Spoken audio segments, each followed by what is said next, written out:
World War I, World War II, the Korean War, the Vietnam War. We all learn about these major events in history class. We do so because it's important that we learn from the past, so that we don't make the same mistakes in our future. There's that one quote that I like: those who cannot remember the past are condemned to repeat it. So today, I figured it'd be a good idea to delve into Valorant's history of patches and changes. By doing so, we'll be able to understand the vision that Riot has for the tactical shooter, and even predict future patches. Most of them, if not all, were good to the game and its long-term health. You can tell that Riot's learning from their initial mistakes, so they won't repeat them in the future. So let's get into them. Now, this list won't be in chronological order, but instead order of which I think impacted the game and its future the most. And we'll be starting with patch 4.08. I remember it like it was yesterday, kind of like it was Christmas morning. This patch was where Fade was released, but more importantly, it was the death of Jett. Okay, maybe not death, but everyone's favorite Instock agent got nerfed so that she now has to preload her dash before she can use it. Before this patch, she could just dash whenever she wanted, and people would abuse this to no end. Like, plays like these shouldn't have been possible. Have a quick look.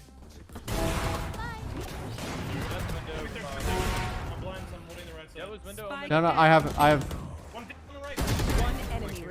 Now, as much as we all love tens, he shouldn't be able to push through a smoke, dash away, and get two more. Jetts would just put themselves in the most risky positions imaginable, hold all the map control, and not have a care in the world. With the simple push of a button, you could just get out without any form of punish. And now that's changed. Her dash, when activated, only lasts 12 seconds, and then she loses it.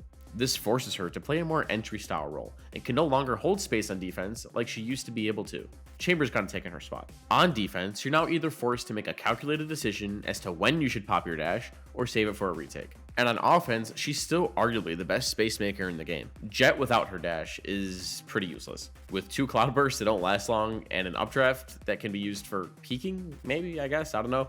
Jett now requires the user to think before playing her. But this isn't the only reason why Jett's change was significant though. As of recent, Riot has discussed major nerfs to Chamber, as I feel like his get out of jail card is a bit too strong. With this Jett change and future Chamber nerfs, Riot doesn't want agents that can get out without being punished. The closest thing we might have to this again is Yoru, so you might want to try and pick him up. Now, a good second place for the best patch to happen to this game would have to be patch 4.04. In this update, Astra received some much needed nerfs. Her global presence was too overwhelming. Combine this with her 5 stars, quick cooldowns, and Swiss Army knives like versatility, there was no reason to pick any other controller. Astra, believe it or not, had a near 100% pick rate on any map where Viper wasn't meta in professional play. To fix this, they took a star away from her and jacked up her cooldowns. Now, you rarely see her in ranked, but you still see her picked in competitive play. Her global presence was too much and didn't offer much counterplay. She needed this nerf.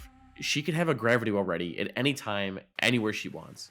Viper's kit is a bit similar, but at least with Viper, you could punish her while her smokes were cooling down, or play around where her smokes were placed. Astra could pull smokes back, and even use these temporary smokes, and not have a worry in the world. But that wasn't the only great thing about this patch. In this update, Omen and Brimstone got some much needed buffs. Omen's cooldowns were taken down, and now he can get about 5 smokes around. His Shrouded Step also got a big buff, so that now Omen can actually make plays with this ability, and even use it on certain defaults. Take a look at this round from a match between Team Liquid and Paper Rex. And Navarro will too. Yampi holding the angle with the op. He spots a player. No, not able to land the shot. Team is sick, trying to hold the site himself. He goes up top and he's able to tuck away. That was close. That was dangerous. But he stays alive and he goes back in. They're seized. Oh, off of the flash, but he's not able to get the spike down. Team is sick with a massive kill.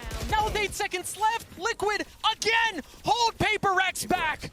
Dimisic knows that he's in trouble after getting 1 dice, and he needs to reposition. If this is Omen's old Shrouded Step, he dies on this reposition to heaven. But instead, he survives, realizes the time is running low, and he could stop the spike plant. He teleports back down, gets another, and wins this round for Team Liquid. But as I mentioned, not only did Omen get a huge buff, but so did his buddy Brim. His smokes come down a lot quicker now. Combine this change with the Stim Beacon speed buff, and he's the execute fast controller. After this buff, we saw pick rates of controllers balance out, and if you watch professional play, Astra, Brimstone, and Omen are all played just about evenly on their respective maps. Now, we just covered a lot of agents and a lot of changes. It can be hard to keep track of all these changes while focusing on your day-to-day life. But that's where we at SkillCapped come in. On our website, we have Radiant produced courses that cover these agents and are up to date on the current meta. Or we have guides covering a wide variety of topics, from repositioning to timings. We literally have it all. We have so much faith in our service that we'll literally give you your money back if you don't rank up while using us. We're that confident. So quit wasting time and check us out at SkillCapped. We'll be waiting.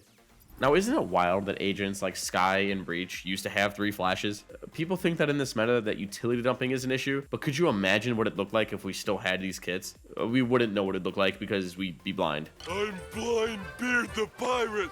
Oop. But in patch 3.0, Riot decided to tune back the amount of utility that agents have. They also changed the prices of a lot of abilities. Most were raised instead of lowered. Skye and Breach, like I mentioned, were reduced by a flash. Sage's utility went up. As a matter of fact, every flash price went up by 50 credits, meaning agents like Phoenix, Reyna, Breach, Skye all have to make tougher decisions during the buy phase. Omen's was the only flash that went down in price, but now he has to buy 2 smokes. Omen used to just start with 2 smokes for free. Isn't that kind of nuts? But if you look at this wall of text, you'll notice one common theme here. Riot is trying to reduce the amount of utility dumping there was in the game, and they're trying to steer us more towards a tactical shooter rather than an ability-based game. We've all seen those clips and been in those positions where people are just getting spammed to no end with countless waves of utility. It isn't fun. Abilities should have thought and purpose behind them and shouldn't just be thrown out whenever you felt like it without getting punished. This is why so many people were calling for a Fade nerf. The fact that she can just spam her prowlers wherever she wants creates an unfun experience, and Riot heard these calls. With patch 5.10, the changes that are happening to Fade prowlers are as follows. The duration was reduced from 3 seconds to 2.5 seconds, which is the time the prowler is alive without a trail. The delay on the bite after reaching the target increased from 0.4 to 0.6 seconds, giving you more time to shoot them. There's some general hitbox improvements, and the near sight duration on hit was reduced from 3.5 seconds to 2.75 seconds. Prowlers also now fizzle out and no longer debuff instead of debuffing their target if they teleported away before it finishes its animation. I've played with her new changes over on the PvE, and to be honest, she's felt a lot less overwhelming than before. All in all, this patch really set the pace for future agents and metas that we're going to see. Now, this next patch might be a bit controversial for you guys, but there was a time where Viper was considered to be one of the worst agents in the game. Nobody respected her smokes and would just barrel right through them.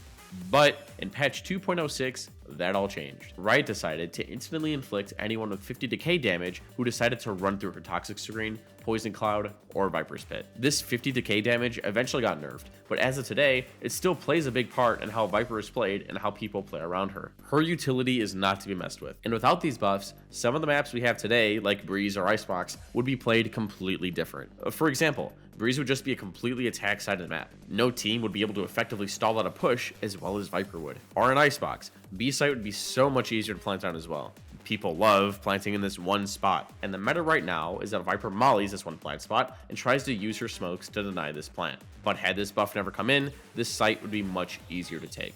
Especially with the Sage Wall, without Viper, defenses would be a ton weaker. The issue with Viper that people have is that there aren't many options to replace her with, and now with the recent release of Harbor, hopefully this puts some of those worries to rest. Now for our last change, I wanted to remind you guys that Ascent wasn't originally in the game. There once was a time where the only maps we had to choose from were Haven, Bind, and Split. Just the thought of that makes you want to shrivel up, curl up in a ball, and cry. And this was before all of the Split changes. Split used to be even more defense-sided than it is now. So yeah, I'm thankful that Riot added Ascent early into Valorant's life. As a matter of fact, it was so early that a lot of people forget that it wasn't originally part of the game. I've also personally haven't met anyone who doesn't like this map either. Each map has their own gimmick. Haven has 3 sites, Bind has its teleporters, Split has the ropes, and Ascent has its doors. But to be honest, that doesn't really feel gimmicky to me, and I think most people would agree. And that's why people love this map. It's simple. With Valorant's most recent map, Pearl, that map doesn't really have much of a gimmick either. I think that with these new maps, Riot is starting to realize that people like simple maps. We don't need some crazy mechanic every map to keep them interesting. We just want a bit of variety. And speaking of maps, I like what Riot plans to do with their map rotations. By keeping 7 maps in the map pool, this keeps a certain freshness in the game. Yes, some of us love Split, but to keep the game interesting, it's important that we keep things moving. This is important for spectators and fans especially.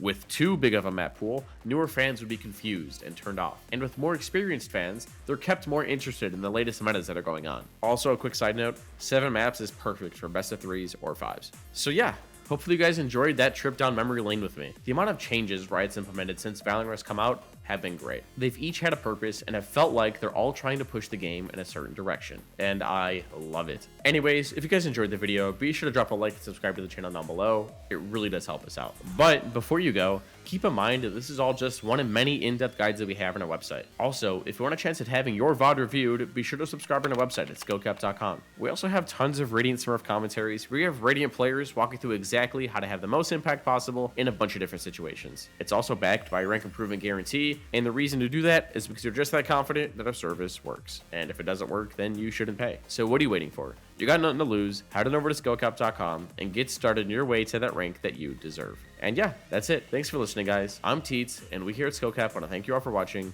and we'll catch you guys in the next one. Take care.